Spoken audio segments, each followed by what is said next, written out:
नमस्कार दोस्तों, स्वागत है आपका हमारे चैनल पर। आज हम बात करेंगे जीवित पुत्रिका व्रत, जिसे जीतिया व्रत भी कहा जाता है। जीवित पुत्रिका व्रत खासकर बिहार, झारखंड, पूर्वी उत्तर प्रदेश और नेपाल के कुछ हिस्सों में बड़ी श्रद्धा से मनाया जाता है।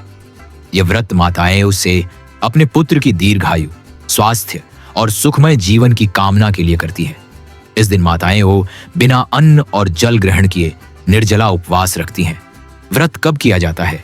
जीतिया व्रत अश्विन मास के कृष्ण पक्ष की अष्टमी तिथि को रखा जाता है। इससे एक दिन पहले सप्तमी तिथि को व्रत की शुरुआत होती है, जिसे नहाए खाए कहते हैं। नहा खाए में बाल कब धोएं? सप्तमी तिथि को सूर्योदय के बाद महिलाएं स्नान करती हैं और शुद्ध होकर व्रत का संकल्प लेती हैं। इसी दिन बाल धोना और शुद्ध भोजन ग्रहण करना आवश्यक होता है। यह भोजन केवल एक बार लिया जाता है और इसमें प्याज, लहसुन या मांसाहार बिल्कुल नहीं होता। उपवास का महत्व: अष्टमी के दिन माताएं पूरा दिन बिना अन्न जल ग्रहण किए रहती हैं। रात को भी व्रत नहीं तोड़ा जाता और अगले दिन नवमी तिथि को सूर्योदय के बाद व्रत का पारण किया जाता है। शुभ पूजा मुहूर्त नहाए खाए। सप्तमी तिथि प्रातःकाल स्नान करके एक बार भोजन करें। अष्टमी तिथि व्रत और पूजा सूर्योदय से लेकर संध्या तक उपवास करें और भगवान जीवित पुत्रिका ज्योतिया माता तथा जीवित पुत्रिका कथा का पाठ करें। नवमी पारण सूर्योदय के बाद पूजा पाठ करके व्रत खोला जाता है। पूजा विधि व्रत वाले दिन महिलाएं लाल या पीले वस्त्र धारण करती हैं। पूजा स्थान को साफ करके कलश स्थापित किया जाता है।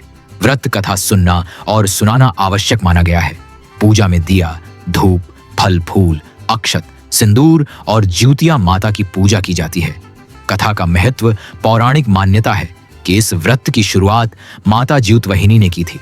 इस व्रत को करने से संतान को दीर्घायु और रोग मुक्त जीवन का आशीर्वाद मिलता है। निष्कर्ष: जीवित पुत्रिका व्रत केवल उपवास ही नहीं, बल्कि संतान के प्रति मां के निस्वार्थ प्रेम और त्याग का प्रतीक है।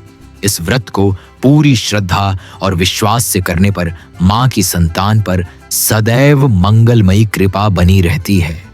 और दोस्तों, आप और सब चैनल तो सब्सक्राइब कर देते हैं, लेकिन भक्ति का चैनल सब्सक्राइब नहीं करते, तो हमारे चैनल भक्ति की जानकारी को तुरंत सब्सक्राइब कर ले।